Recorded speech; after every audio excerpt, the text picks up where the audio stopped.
tantangan kalian di beasiswa ini apa gitu. Kalau memang TOEFL, berarti siapkan TOEFL-nya lebih dulu.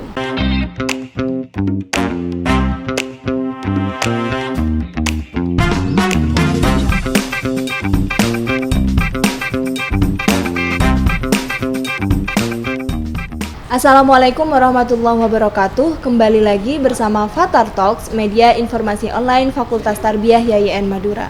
Kali ini kita akan membahas sebuah topik yang menarik dan ini paling ditunggu-tunggu oleh para pemburu beasiswa, terutama calon beasiswa S2 dan S3.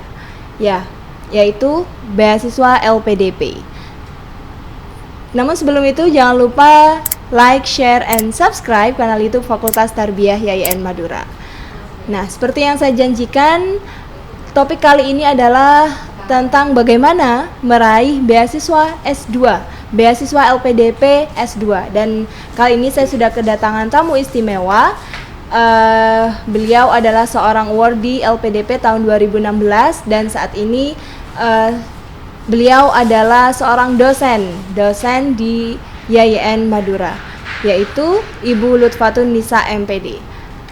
Assalamualaikum Mbak Nisa. Waalaikumsalam Mbak Fitri. Apa kabar? Alhamdulillah luar biasa baik sekali. Gimana kabarnya Mbak Fitri? Alhamdulillah sehat. Oke, jadi kali ini kita akan membahas ya Mbak ya. Jadi sharing pengalaman Mbak Nisa bagaimana ketika ketika mendaftar, kemudian hingga sampai lulus beasiswa LPDP S2. Oke. Jadi Mbak Nisa ini beasiswa LPDP tahun 2016 dan mengambil jurusan, saya jurusan ambil PG PIAUD. PIAUD maksudnya. Oh iya, PAUD di saya S2 di UNY, Universitas Negeri Yogyakarta. Lulus tahun 2018. Oke. Jadi teman-teman sekalian, kali ini Mbak Nisa akan sharing pengalaman bagaimana cara sukses ya meraih beasiswa LPDP. Namun sebelum itu mungkin dijelaskan dulu nih Mbak Nisa, apa itu LPDP, kemudian jenis-jenisnya apa saja. Oke, terima kasih Mbak Fitri.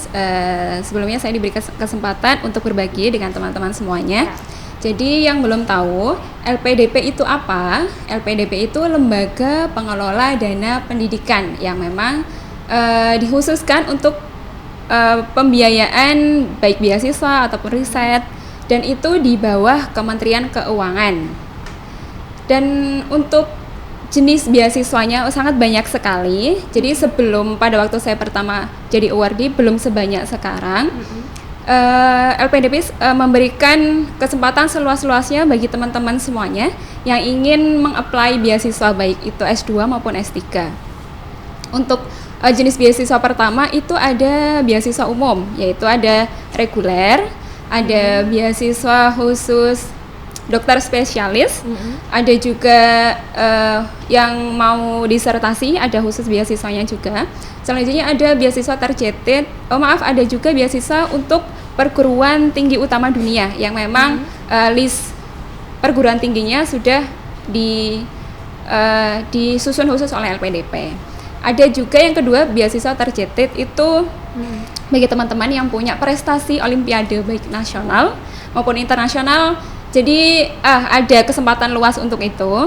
Dan juga beasiswa budi khusus untuk dosen yang punya NIDN. Ada juga untuk TNI, Polri dan sebagainya. Selanjutnya ada beasiswa afirmasi. Nah, ini listnya kurang lebih ada 8 yang saya tahu. Ada untuk teman-teman yang dulunya sudah mendapatkan beasiswa bidik misi, alumni bidik misi bisa apply kembali melalui jalur ini, afirmasi. Yang kedua ada untuk yang prasejahtera tapi berprestasi.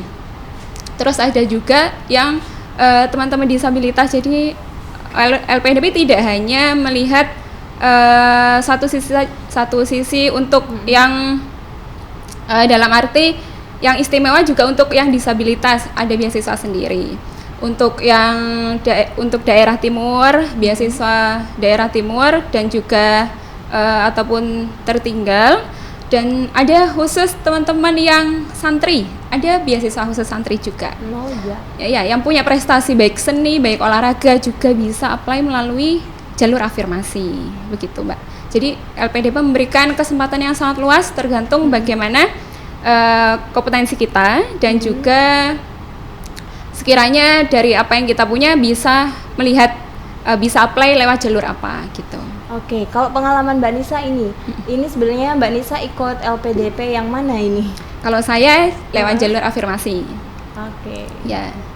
Oke, jadi itu tentang LPDP, kemudian jenis-jenisnya. Kemudian bagaimana nih tahapan seleksinya? Apakah memang seribet yang dipikirkan? Karena bagi sebagian orang mungkin ya, ketika sudah ada beasiswa LPDP, wah ini pasti ribet sekali tahapan prosesnya. Apalagi ada persyaratan misalkan TOEFL, melihat TOEFL aja kadang calon-calon mahasiswa itu sudah menyerah, gitu minder ya. duluan seperti itu.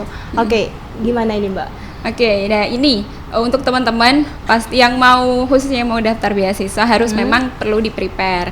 Jadi tidak mungkin kalian mau dapat beasiswa atau dapat pembiayaan penuh dari negara tapi tidak mau usaha apa-apa seperti itu. Jadi harus memang di-prepare dengan baik. Untuk proses seleksinya pertama ada seleksi administrasi. Terus selanjutnya ada seleksi komputer, ada seleksi substansi. Setelah itu baru ada dari semua tahap itu baru ada pengumuman lolos semuanya. Jadi untuk administrasi teman-teman pasti bagaimana kebanyakan mikirnya kalau administrasi itu ngumpulin dokumennya, ada yang males dan lain sebagainya. Tapi bagaimanapun kalau mau mencapai sesuatu yang lebih besar harus punya usahanya juga lebih besar. Betul. Untuk proses administrasi sebenarnya tidak begitu rumit. Untuk TOEFL memang perlu di-prepare karena ada standar khususnya. Jadi untuk teman-teman yang mau masuk jalur reguler ataupun afirmasi itu ada beda standar TOEFL yang dipersyaratkan. Dan untuk IPK juga ada standar yang dipersyaratkan berbeda antara reguler dan juga afirmasi. Dan untuk afirmasi setahu saya TOEFL-nya itu 400 minimal menggunakan TOEFL keluaran ITS, contohnya kayak ITP atau PTS akademik ataupun IELTS. Dan minimal kalau mau dalam negeri paling tidak punya ITP lah ya.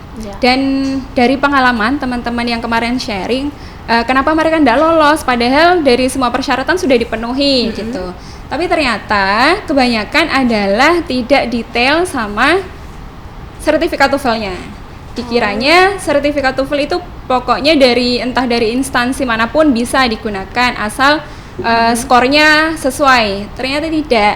Kebanyakan teman-teman salahnya di situ. Harus yang benar-benar standardized internasional ya. Iya. Kalau TOEIC itu mungkin bisa juga ya Mbak ya? Kalau TOEIC itu setahu saya masuk ITS ya. Iya. Jadi bisa. Oke.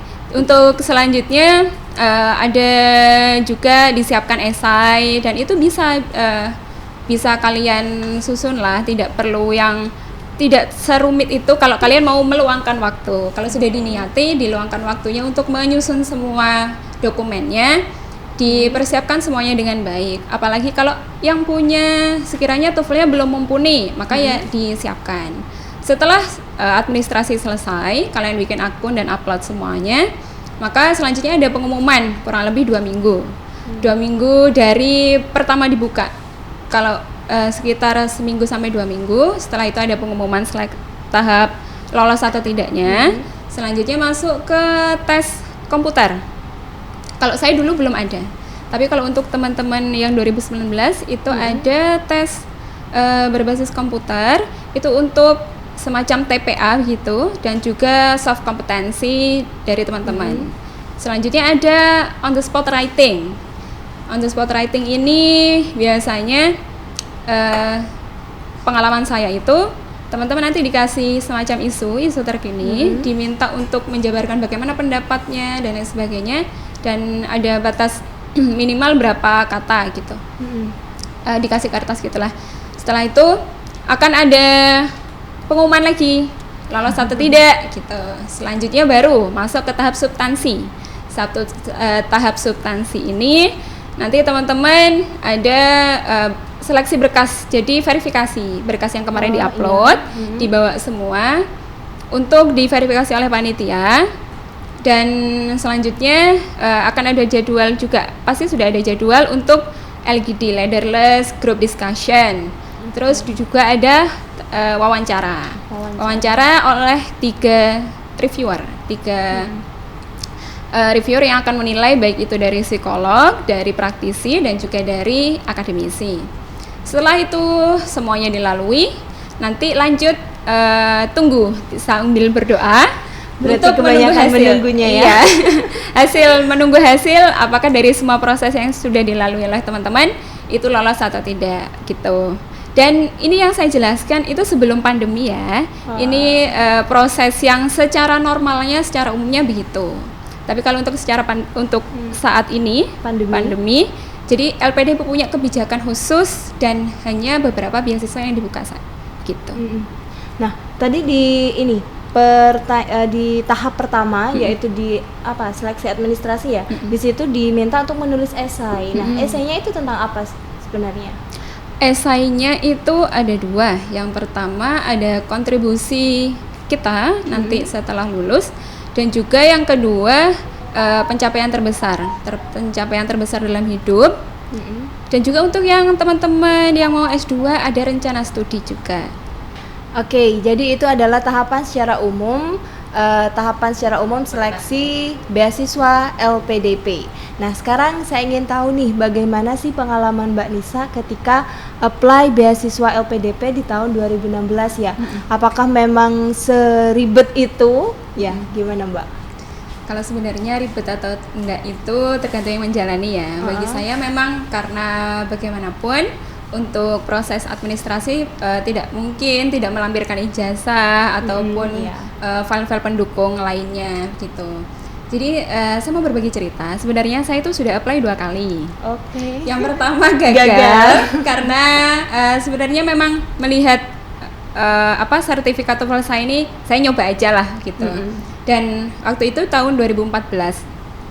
Waktu pertama saya tahu, saya coba apply semuanya, dari semua berkas yang ada itu saya scan, saya upload, termasuk juga sertifikat. Secara nilai memang memenuhi, tapi seperti yang saya sampaikan tadi, tidak semua sertifikat TOEFL diterima begitu. Dan setelah saya tahu pengumumannya memang benar, jadi tidak, karena sertifikat TOEFL saya bukan keluar dari ITS, maka tidak bisa lolos seleksi administrasi. Lalu saya tunggu, saya prepare semuanya dulu, dan saya mulai apply lagi di tahun 2016 itu. Dan selanjutnya semua berkas saya susun, termasuk esai, termasuk TOEFL saya harus siapkan. Entah kalau teman-teman mau mencapai target nilai yang diharapkan, bisa melalui autodidak atau melalui kursus boleh, atau sharing dengan teman-temannya yang mungkin ada satu kelompok yang ingin sama-sama daftar, bisa saling berbagi atau belajar sama-sama. Jadi bagaimanapun caranya, dengan cara yang baik maksudnya ya. Jadi untuk di prepare terutama TOEFL-nya, kira-kira mau daftar di tahun berapa tuh gitu. Jadi saya tahun 2016 saya sudah siap semuanya, baik berkas esai, semua rekomendasi, surat izin dan lain sebagainya itu, termasuk TOEFL saya upload dan nunggu, alhamdulillah lolos gitu.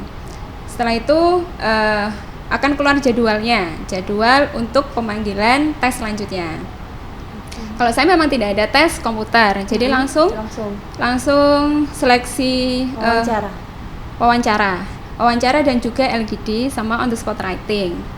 Waktu itu saya pertama LGD dulu, baru wawancara. Di LGD nanti teman-teman akan dikelompokkan kurang lebih 10 orang. Setiap kelompoknya itu. Iya, setiap kelompoknya ada 10 orang. Nanti di situ akan diberikan isu terkini gitu. Waktu itu saya tentang PHK besar-besaran memang. Dan di isu itu teman-teman akan diminta untuk menyampaikan pendapat. Dari isu ini akan diberikan sekoran 1 lembar gitu ya. untuk agar kalian punya pandangan ini isunya tentang apa gitu. Jadi teman-teman, saran saya jangan sampai apatis dengan isu-isu terkini. Kalau sekarang tentang Omnibus Law, tentang pandemi.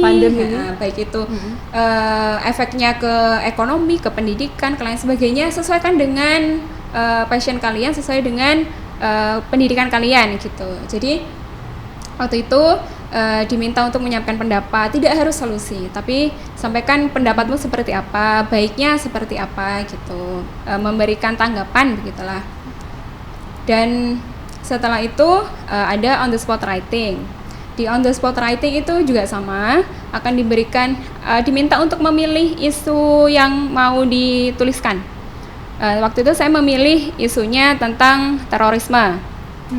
Jadi di situ ada pilihan isu yang mau dibahas gitu ya? Iya, jadi silakan, kurang lebih ada 3 atau berapa gitu ya. Nanti kalian dikasih kertas untuk menuliskan pendapatmu bagaimana tentang terorisme, terus pro atau kontra, kenapa kok pro, kenapa kontra, itu disampaikan, dan juga dengan alasan yang jelas seperti itu. Selanjutnya masuk ke seleksi wawancara. Nah, di seleksi wawancara ini yang paling bikin dalam arti nervous ya? Iya, bikin nervous karena satu kita sendiri dihadapkan dengan 3 reviewer. Ada dari psikolog, ada dari praktisi, dan juga akademisi. Nah, untuk sebenarnya pertanyaan beliau tidak jauh dari esai yang kita tulis. Jadi teman-teman akan ketahuan kira-kira esainya ini benar atau tidak dari waktu kita wawancara itu. Nah, pada saat wawancara, nanti dari akademisi dan praktisi biasanya menanyakan lebih dulu, kira-kira alasannya apa kok ngambil jurusan ini, ngambil univnya ini gitu. Apalagi yang tidak linear, harus punya alasan yang kuat. Ya. Kenapa ngambilnya kok tidak linear, apalagi tidak linearnya itu mungkin sangat berseberangan gitu. Tapi tidak masalah, teman saya juga ada, asal kalian punya alasan yang kuat gitu. Dan di situ termasuk kira-kira kontribusimu apa nanti atau rencanamu apa ke depan gitu. Di rencana studinya ditanyakan kenapa kamu mau ikut aktif organisasi ini dan lain sebagainya. Selanjutnya di psikolog juga akan menanyakan tentang kamu aktif di organisasi ini ya sebagai posisi ini gitu. Nanti akan ditanyakan bagaimana perasaanmu waktu itu gitu. Kenapa kamu menerima posisi itu gitu. Seperti itu. Jadi akan banyak menggali lebih ke kepribadian kita seperti apa, baik itu jiwa kepemimpinannya mungkin, ataupun dan juga attitude pada saat menjawab itu juga perlu diperhatikan. Oke. Karena lebih seperti itu. Jadi kalau pengalaman Mbak Nisa nih, apa yang ditulis di esai itu? Jadi kadang kan ada ini apakah harus IP-nya harus tinggi atau pengalaman organisasi harus yang wow atau seperti apa? Oke. Kira-kira. Jadi untuk pertama esai kontribusi terbesar itu kontribusi yang pernah kontribusi tentang kontribusi itu saya sampaikan yang pernah saya lakukan di situ. Saya ikut Karang Taruna, organisasi di rumah kayak gitu. Dengan waktu itu kegiatannya apa saja, saya sampaikan kenapa saya ikut aktif di Karang Taruna dengan alasan bahwa kalau di Karang Taruna di sini jadi bisa produktif dengan teman-teman semuanya, meskipun ya kegiatannya kalau di Karang Taruna pengajian kecil-kecilan, ikut ngaji di desa kayak gitu, disampaikan aja. Jadi kalau teman-teman kontribusi itu tidak melulu yang harus ke masyarakat yang seperti apa gitu ya, harus tapi yang wow gitu ya. Tidak, tapi hal-hal kecil yang sekiranya memberikan manfaat ataupun impact kepada lingkungan sekitarmu, baik masyarakat, baik lingkungan sekolah maupun lingkunganmu pada waktu di kuliah, itu sampaikan. Jadi kontribusi itu tidak selalu yang impactnya sangat besar ataupun pengaruhnya besar gitu.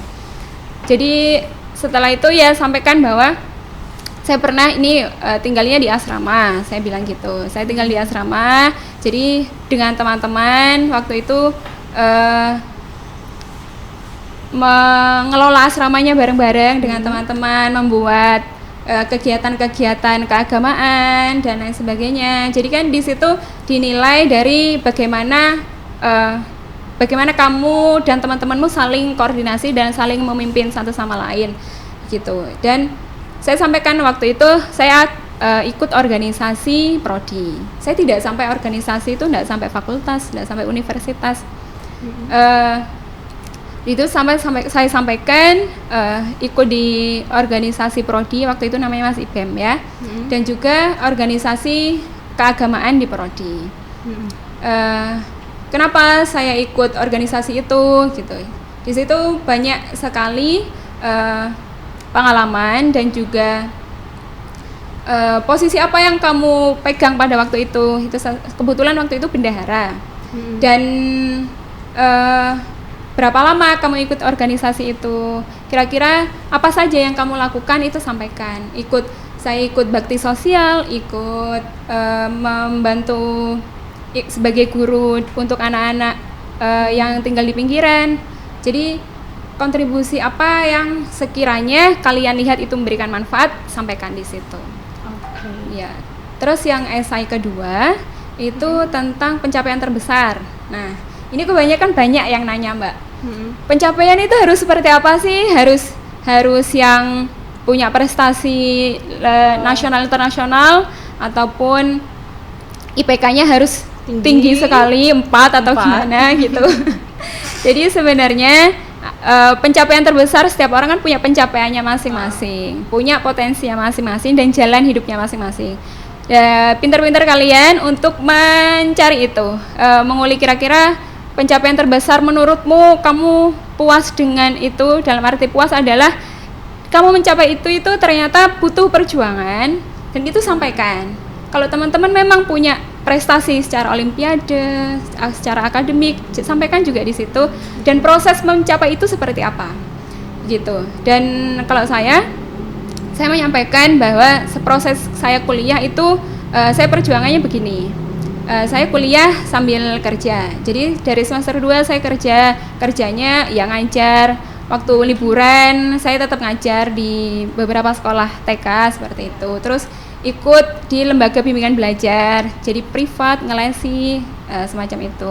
Jualan juga. Jadi untuk saya proses sampai lulus bisa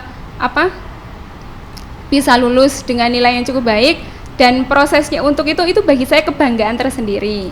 Nah, itu disampaikan, tidak masalah kalau umpama kalian punya sekiranya suatu hal yang kalian mencapai itu butuh perjuangan khusus atau perjuangan tersendiri, sampaikan itu. Kalau itu menurutmu adalah pencapaian besarmu dalam hidup, tidak apa-apa disampaikan dengan bagaimana perjuangannya dan lain sebagainya gitu Mbak. Wah, luar biasa berarti Mbak Nisa ini ya.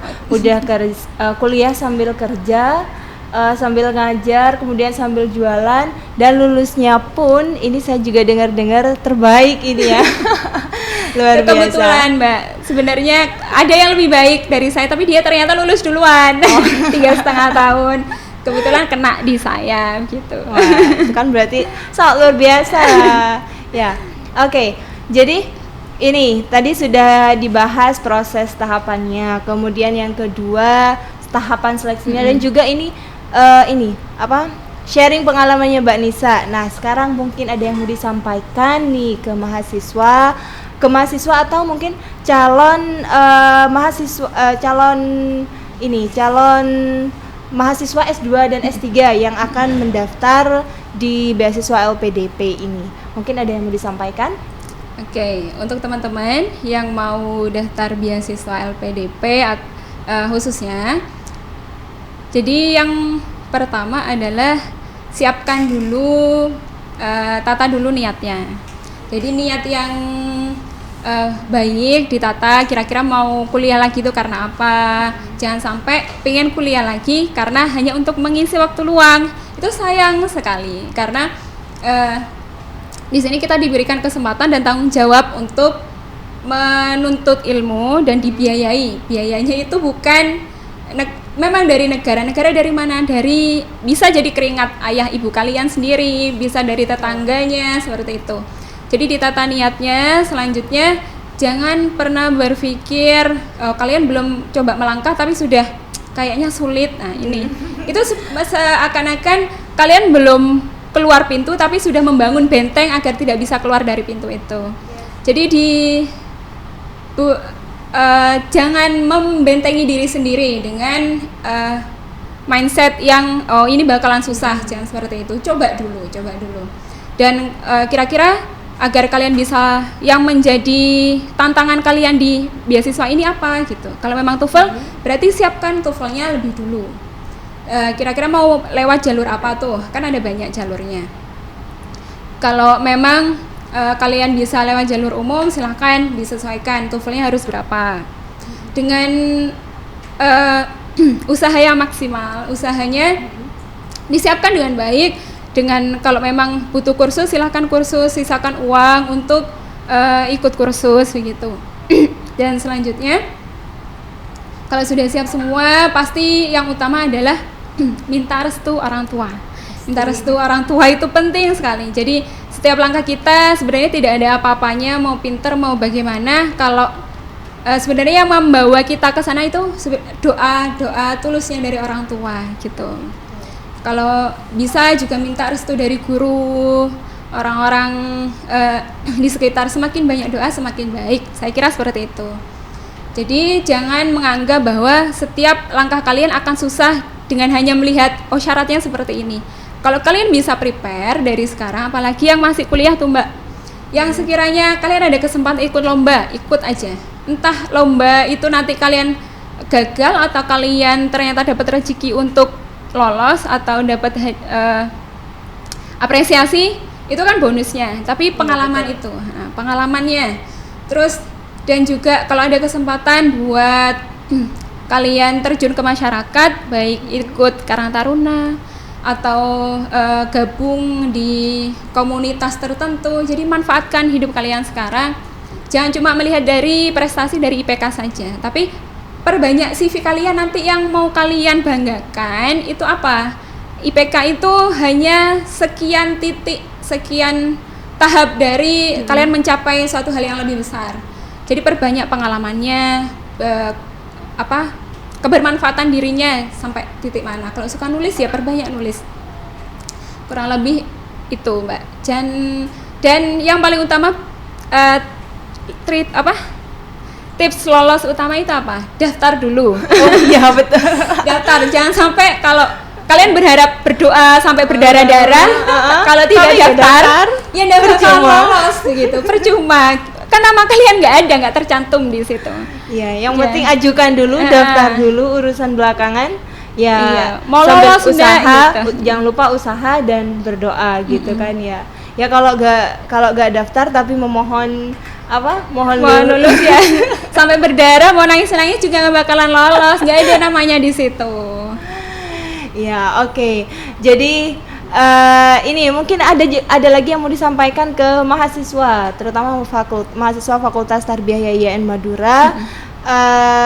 Ya tentang beasiswa LPDP ini mungkin kasih semangat gitu loh Mbak. Oke.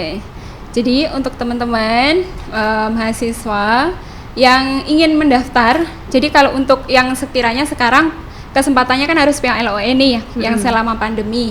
Jadi ada kesempatan insya Allah di tahun depan bulan Maret itu akan dibuka, meskipun akan ada kebijakan tertentu dari LPDP itu kita tunggu saja ya, tapi paling tidak disiapkan dari sekarang mumpung ada waktu. Jadi manfaatkan waktu kalian sebaik mungkin, apalagi masa pandemi ini kita dipaksa untuk beradaptasi, menyesuaikan situasi dan kondisi yang entah terbatas ataupun tidak bisa mudah untuk tatap muka, tapi tidak menghalangi diri kalian untuk bermanfaat pada lingkungan dan juga perbanyak baca.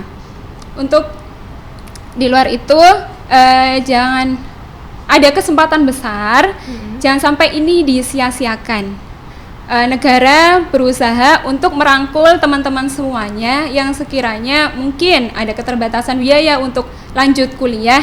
Jadi jangan membatasi, saya tidak punya cukup uang untuk kuliah. Nah, tapi ada kesempatan, kenapa tidak dimanfaatkan?